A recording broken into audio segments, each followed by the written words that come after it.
কুখ্যাত ক্রিমিনাল তুমি শুনে রাখো, আইএসএফ এর ছেলেদেরকে জেল খাটিয়ে দমানো যায়নি, যাবে না।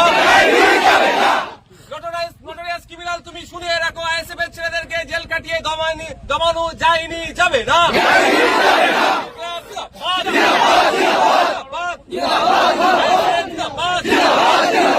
ভাইজান জিন্দাবাদ, শিরায় শিরায় রক্ত, ভাইজান জিন্দাবাদ, জিন্দাবাদ।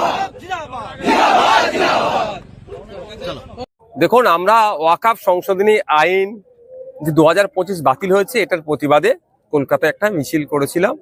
সেই মিছিলে যাওয়ার পথে ভাঙড়ে কলকাতা পুলিশ আটকে দেয়। সেই সময় বচসা হয়। সেই বচসাকে কেন্দ্র করে বেশ কিছু ছেলেকে গ্রেফতার করে এবং সেখানে পুলিশ আমাদের নিরস্ত্র নাগরিকের উপরে মারধর করে, মাথা ফাটায়। এই ভিডিও ফুটেজ আমাদের আছে। তারপরে বিকালে সোনপুর বাজারে একটা প্রোগ্রাম হয় এই ওয়াকফ সংশোধনী আইন বাতিল করার জন্য। ওখানে যারা মিছিল নিয়ে আসছিল পুলিশ তাদেরকে আটকায়, তাদেরকে লাঠিচার্জ করে এবং তার পরে আমরা দেখতে পাই পুলিশের কয়েকটি গাড়িতে আগুন লাগিয়ে দিয়েছে। সেটাকে কেন্দ্র করে আমাদের অনেক ছেলের, আইএসএফ এর অনেক ছেলের নামে অনেক মিথ্যা মামলা দিয়েছে। আমরা বারবার বলেছিলাম যে আপনাদের কাছে বাজারে সিসিটিভি ফুটেজ আছে, আপনারা সিসিটিভি ক্যামেরা লাগিয়ে রেখেছেন, কারা আগুন লাগাচ্ছে ওই ভিডিওটি পাবলিক করুন। করতে পারেনি, আর আমরা চ্যালেঞ্জ করছি ওরা করবেও না। কারণ ওখানে তৃণমূল কংগ্রেস আর পুলিশের একটা অংশ ষড়যন্ত্র করে আগুন লাগিয়ে আইএসএফ এর নামে মিথ্যাচার করেছে।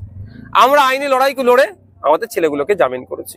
কিছু খবর পাচ্ছি এখানে এসে যারা জামিন হয়েছে তাদের উপরে পুলিশ অনেকের উপর অত্যাচার করেছে। আমরা যতটুকু জানি পুলিশের এই ধরনের অত্যাচার করার কোনো রাইট নাই। আমি কথা বলবো প্রত্যেকের সাথে।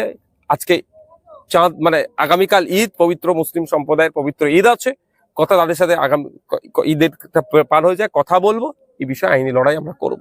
কিন্তু আজকেও একটা কথা বলি,